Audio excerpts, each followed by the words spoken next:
Hello friends, आज इस video के माध्यम से डिफिनिट इंटीग्रेशन के पार्ट 2 के बारे में डिस्कस करेंगे, जिसे कहते हैं निश्चित समाकलन। यदि आप पार्ट फर्स्ट नहीं देखे हैं तो पार्ट फर्स्ट जरूर देखिए, इसके बाद पार्ट सेकंड चर्चा करते हैं।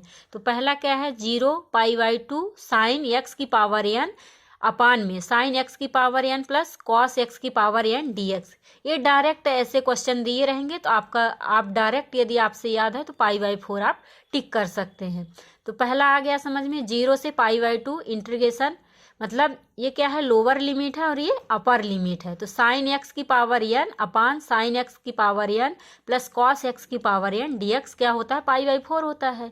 और इसी तरह दूसरा है 0 से π/2, लिमिट जाएगी इंटीग्रेशन पे, तो कॉस एक्स की पावर एन, जैसे साइन एक्स की पावर एन था वैसे कॉस एक्स की पावर एन, तो कॉस एक्स की power N plus sine x की पावर एन dx क्या होता है, π/4। और तीसरा क्या है, 0 से π/2 साइन कॉस हो गया, इसी तरह टेन कॉट होता है, तो 10x की पावर एन अपान 10x की power N plus cot x की पावर एन dx क्या होता है, π/4, ये भी होता है। और चौथा क्या है, 0 से π/2 कॉट एक्स की पावर एन, एन मतलब कोई भी पद हो सकते हैं, कोई भी नंबर हो सकता है, 1 से लेके 100 तक, 100 से ज़्यादा भी हो सकता है, अनंत नंबर हो सकते हैं।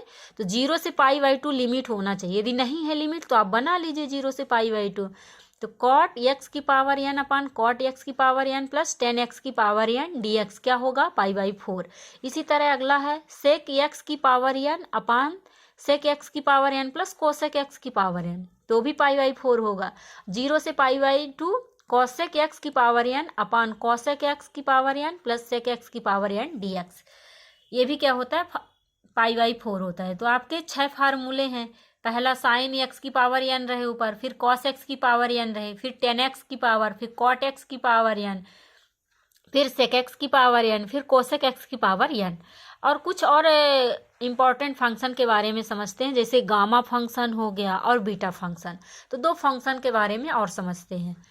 गामा फंक्शन क्या कहलाता है, gamma function is represented by, मतलब गामा फंक्शन को कैसे रिप्रेजेंटेड करते हैं, रिप्रेजेंट कैसे करते हैं, तो गामा एन ऐसे बनाते हैं, 0 से इन्फिनिटी e की पावर माइनस एक्स की पावर n-1 dx।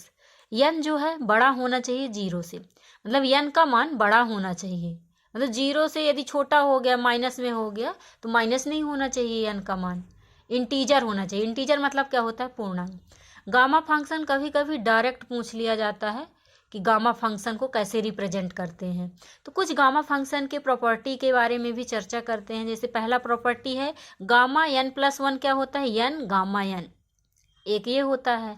और गामा n+1 क्या होता है, फैक्टोरियल n, फैक्टोरियल n ऐसे भी प्रदर्शित करते हैं, इस तरह भी प्रदर्शित करते हैं। गामा 1/2√π, कभी कभी प्रॉपर्टी से भी क्वेश्चन पूछे जाते हैं। और अगला है gamma n into gamma 1 - n क्या होगा, पाई अपान साइन n पाई। तो n की वैल्यू जो है 0 और 1 के बीच में होना चाहिए, है ना। और पांचवा क्या है, गामा m और गामा m+1/2, तब क्या होगा, √π अपान 2 की पावर 2m-1 और गामा 2m। और अगला कॉन्सेप्ट है, अगला प्रॉपर्टी है गामा का, gamma 1/n, gamma 2/n, gamma 3/n, यदि and so on gamma n-1/n तक जाए, तब क्या होता है फार्मूला, 2π की पावर n-1/2 n की पावर 1/2। अब एक और कॉन्सेप्ट है न्यूटन लेबनिटीज थ्योरम। न्यूटन लेबनिटीज थ्योरम क्या कहता है, d/dx f(x)(gx) इंटीग्रेशन है। f(x) क्या है, लोअर लिमिट है, और gx क्या है, अपर लिमिट है। तो ft(dt) करते हैं इंटीग्रेशन, तो क्या होता है, f t के जगह में पहले अपर लिमिट आएगा, फिर लोअर लिमिट आएगा, तो f(gx) अपर लिमिट आ गया, अपर लिमिट का ही आप क्या कर देंगे, डिफ्रेंसिएशन कर देंगे, माइनस अपर लिमिट हुआ, आपका अब क्या होगा, लोअर लिमिट होगा। तो f(x) d/dx f(x) है ना, ये लोअर लिमिट का डिफ्रेंसिएशन हो गया। अब गामा फंक्शन के प्रॉपर्टी कंप्लीट होते हैं। बीटा फंक्शन देखते हैं। बीटा फंक्शन होता क्या है, इसको डिनोट करते हैं कैसे, जैसे बीटा mn इंटीग्रेशन 0 से 1 x की पावर m-1 और 1 - x n-1 dx, यम और एन जो है बड़ा होना चाहिए 0 से, मतलब यम और एन का मान 0 से छोटा नहीं होना चाहिए, 0 से बड़ा होना चाहिए। 1 ले लो, 1/2 ले लो, कुछ भी ले लो, लेकिन 1 से बड़ा होना चाहिए। अब कुछ बीटा फंक्शन के प्रॉपर्टीज के बारे में चर्चा करते हैं।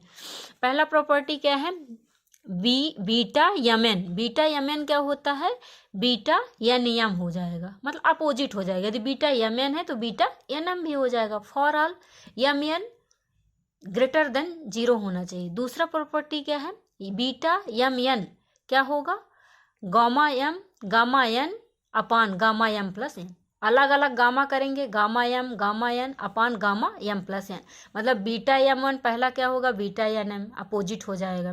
फिर दूसरा क्या है, बीटा एम एन क्या हो जाएगा, गामा एन अपान गामा एम प्लस एन। तीसरा क्या है, बीटा एम एन क्या है, 0 से इन्फिनिटी एक्स की पावर m-1 अपान 1 प्लस एक्स की power m plus n dx। और अगला कॉन्सेप्ट क्या है, 0 से π/2 इंटीग्रेशन साइन n की पावर x dx। n के जगह में कुछ भी दिया हो, 5 दिया हो, 3 दिया हो, 2 दिया हो, कुछ भी। इसी तरह साइन का, इसी तरह कॉस का।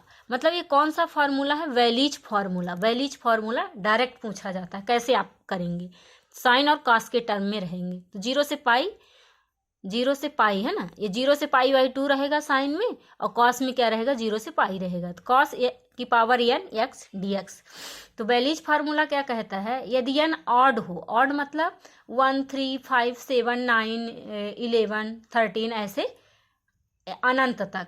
तो जब ऑड रहेगा, यहाँ किसी का भी पावर जब ऑड रहेगा तो ये फार्मूला लगेगा, n-1 upon n into n-3 upon n-2 into n-5 upon n-4 and so on 2/3। कब की कंडीशन है, जब n इज ऑड, n जो n है घात में, पावर में, वो ऑड होना चाहिए। और जब इवन आ जाए तब क्या करेंगे, तब अलग फार्मूला है, n-1 upon n-3 upon 2 n-5 upon n-4 and so on 1/2 π/2 if n is even number. Last concept है 0 की पावर π/2 साइन की power mx plus cos dot cos nx dx। क्या होगा, मतलब साइन की पावर mx कॉस की power nx dx। तब क्या होगा, गामा m प्लस 1/2 और गामा n प्लस 1/2। पहले m प्लस 1/2 करेंगे, फिर n प्लस 1/2, फिर क्या करेंगे, अपान में 2 m प्लस n प्लस 2/2 ऐसे करेंगे, है ना। ऊपर क्या करेंगे, m प्लस 1/2 फिर n प्लस 1/2 अपान में 2 m प्लस n प्लस 2 अपान 2। ये हमारा कॉन्सेप्ट हुआ बीटा कॉन्सेप्ट। तो हमारे वीडियो को देखने के लिए धन्यवाद। हमारे वीडियो में बने रहने के लिए आप लाइक और सब्सक्राइब भी करें।